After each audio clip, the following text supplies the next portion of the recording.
लोग सोचते हैं हाउसवाइफ की लाइफ कितनी इजी होती है।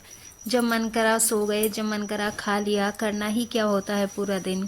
पर सच क्या है, आज मैं आपको बताऊंगी कि कैसी होती है हाउसवाइफ की लाइफ।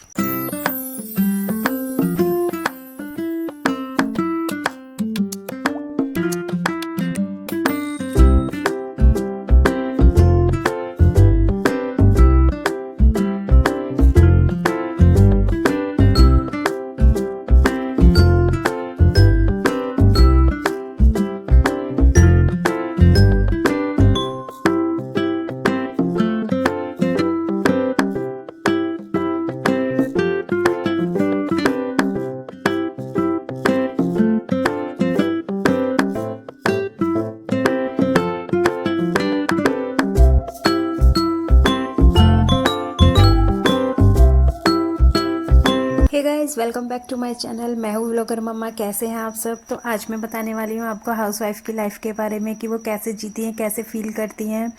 और कहीं ना कहीं ये आज का व्लॉग मैं खुद से भी रिलेट करती हूँ, क्योंकि मैं भी एक हाउसवाइफ हूँ। और जो जो चीज़ें मैंने इसमें बोली हैं, या मतलब जो मैंने फील करा है, आप ये समझ लीजिए वो ही मैंने इसमें बोला है। और जहाँ तक मेरा ख्याल है वो आप सबसे भी रिलेट करेगा, क्योंकि आप सब भी एक हाउसवाइफ हैं। और कहीं ना कहीं आप लोग भी शायद मेरी तरह फील करते होंगे जैसे मैं फील करती हूँ। अगर आप लोग भी ऐसे फील करते हो तो प्लीज़ मुझे कमेंट में ज़रूर बताइएगा। हम हाउसवाइफ की जिम्मेदारियां इतनी ज़्यादा होती हैं ना कि उनके बोझ तले हम अपने आप को ही भूल जाते हैं। उन्हें पूरा करते करते हम ये भूल जाते हैं कि हाँ, हम भी एक इंसान हैं, हमें भी अपनी लाइफ जीने का अधिकार है। तो बस इसी पे मैंने ये व्लॉग को बनाया है। और मैं चाहती हूँ कि जितनी भी हाउसवाइफ ये व्लॉग देखें, मेरा इस व्लॉग को ज़्यादा से ज़्यादा शेयर करें और सारी हाउसवाइफ तक पहुँचाए, ताकि वो भी अगर कुछ ऐसा फील करती हैं तो वो भी मुझसे कनेक्ट हो सकें।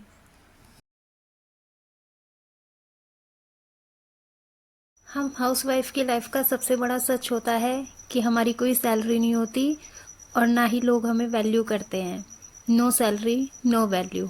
बस करते हैं तो हम क्या, सिर्फ और सिर्फ काम, डेली अपना काम। हमारी कोई छुट्टी नहीं होती है, हमारा हर दिन सेम रूटीन रहता है।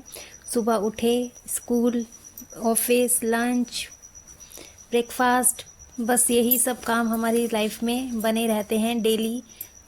तो हमारा ना कोई ऑफ होता है, ना हमें कोई हॉलीडे मिलती है, और हम लगातार अपना काम करते रहते हैं बिना किसी पॉज के। सब खाना खाते हैं, पर ये कोई नहीं सोचता कि खाना किसने बनाया है, कितनी मेहनत से बनाया है, कैसे बनाया है। अच्छा बनाया है तो उसकी कोई तारीफ नहीं करता, बुरा बनता है तो सब कहते हैं कि आज कैसा बनाया है, क्या बनाया है। और कभी पूछते हैं कि क्या बनाना है तो दूसरी तरफ से जवाब आता है कि कुछ अच्छा बना लो। वो कुछ अच्छा क्या होता है, मेरी तो कुछ समझ में नहीं आता। आप लोगों की समझ में आता हो तो प्लीज़ मुझे कमेंट में ज़रूर आंसर करना, क्योंकि मैं तो अपनी तरफ से हर चीज़ अच्छी ही बनाने की कोशिश करती हूँ।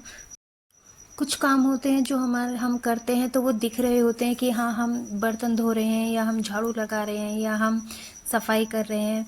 बट कुछ काम होते हैं जो हम कर तो रहे होते हैं, बट वो दिख भी नहीं रहे होते। सामने वाले को ये भी नहीं पता होता कि हाँ, हम वो भी साथ साथ कर रहे हैं। जैसे कि हमारे दिमाग में काम करते हुए बहुत सारी बातें चल रही होती हैं। अब जैसे कि मेरे बच्चों के एग्ज़ाम शुरू होने वाले हैं, तो हर टाइम मैं कुछ ना कुछ करते हुए यही सोचती रहती हूँ कि कैसे मैनेज करूँ, कैसे उनकी स्टडी कराऊँ, किस टाइम परफेक्ट रहेगा। तो वो टाइमिंग की सेट करना, वो अभी फ़िलहाल मेरे दिमाग में बस यही एक टेंशन चलती रहती है कि बस मेरे एक बच्चों के एग्ज़ाम अच्छे से हो जाएं। दूसरा जो हमारे दिमाग में चलता रहता है कि वह हमारे बिजली के बिल्स वगैरह वो भी पे करने हैं, या ईएमआई की लास्ट डेट कब की है। तो बस यही सोचते रहते हैं दिमाग में और काम करते रहते हैं। तो ये हमारे डुअल काम हो जाते हैं। हम फिज़िकली भी काम कर रहे होते हैं और मेंटली भी कर रहे होते हैं, बट ये किसी को समझ में नहीं आता, किसी को दिखाई नहीं देता, और हम कंटिन्यू इस काम को करते जाते हैं। और इन सब चीज़ों के बाद भी हमें क्या मिलता है? कुछ भी नहीं। कोई एप्रिशिएशन नहीं, कोई थैंक यू नहीं, कुछ नहीं मिलता। और अगर कभी कुछ मिलता भी है तो वो होते हैं ताने, जो कि हम हंसते हंसते सह जाते हैं। हंसते हंसते अपना काम करते रहते हैं ताने सुनने के बाद भी। तो मेरी लाइफ में तो कुछ ऐसा ही है। आपकी लाइफ में कैसा है मुझे ज़रूर बताएं। शादी के बाद हमारे सपने धीरे धीरे पीछे रह जाते हैं और हम एक हाउसवाइफ बनकर अपना फ़र्ज़ निभाते रहते हैं, अपना काम करते रहते हैं बिना रुके बिना थके। जैसे कि मैं कर रही हूँ, आज मैंने अपनी बेडशीट्स चेंज करी हैं, सारी धोने डाल दी हैं और साथ ही साथ मैं कर रही हूँ डस्टिंग भी। और इन सब चीज़ों के बाद भी एक हाउसवाइफ कभी रुकती नहीं है, क्योंकि उसका परिवार उसके लिए सबसे पहले होता है और वो अपने परिवार के लिए कंटिन्यू काम करती रहती है। जब तक वो पूरी तरह से गिव अप नहीं कर देती, जब तक वो करती रहती है और फिर थोड़ा बहुत रेस्ट लेती है और फिर उसके बाद फिर दोबारा से अपनी ड्यूटी पर लग जाती है। अगर आप भी एक हाउसवाइफ हैं या किसी हाउसवाइफ को जानती हैं तो प्लीज़ मेरी इस वीडियो को ज़रूर शेयर करना, क्योंकि ये वीडियो मैंने स्पेशली हाउसवाइफ के लिए ही बनाई है, क्योंकि उनको कोई अप्रिशिएशन नहीं मिलता, कोई उनको अप्रिशिएट नहीं करता, उनको थैंक्स नहीं बोलता। तो मैं आज उन हाउसवाइफ्स को थैंक यू बोलना चाहती हूँ कि आप अपने घर को इतने अच्छे से संभालते हैं, इतने अच्छे से सारा सब कुछ मैनेज करते हैं। और एक चीज़ और मैं उनको बोलना चाहूँगी कि अपना घर संभालने के साथ साथ, अपने सारे काम मैनेज करने के साथ साथ आप अपनी सेहत पे भी पूरा ध्यान रखें, क्योंकि अगर आपकी सेहत अच्छी रहेगी तभी आप सब कुछ अच्छे से मैनेज कर पाएंगी बिना रुके बिना थके। और देखिए यहाँ मेरा काम फिनिश हो चुका था और मैं नहाकर आ गई थी दोबारा से अपने किचन में। तो आज मेरी मिक्सी ख़राब हो गई थी, तो इस वजह से मुझे बनाना शेक फिर चॉपर में ही मैंने कोशिश करा था बनाने के लिए। और ये मैंने पहली बार ही ट्राई करा था, मतलब ऐसा अपने आप से ही मैंने सोचा था कि चलो मिक्सी का नहीं है तो चॉपर में ही ट्राई करते हैं।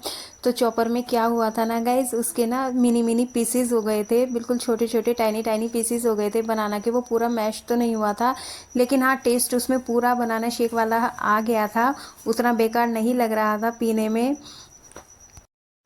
अगर कभी आपके साथ भी ऐसा हो तो आप भी ट्राई कर सकते हैं।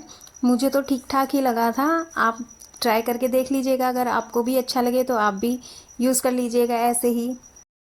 तो मैं ब्लॉगर मम्मा आज की व्लॉग को यहीं एंड करती हूँ। अगर आपको मेरा व्लॉग अच्छा लगा हो, आपको मेरी वीडियो पसंद आई हो, तो मेरी वीडियो को लाइक करें, शेयर करें, कमेंट करें और मेरे चैनल को सब्सक्राइब करें। Thanks for watching guys, bye bye.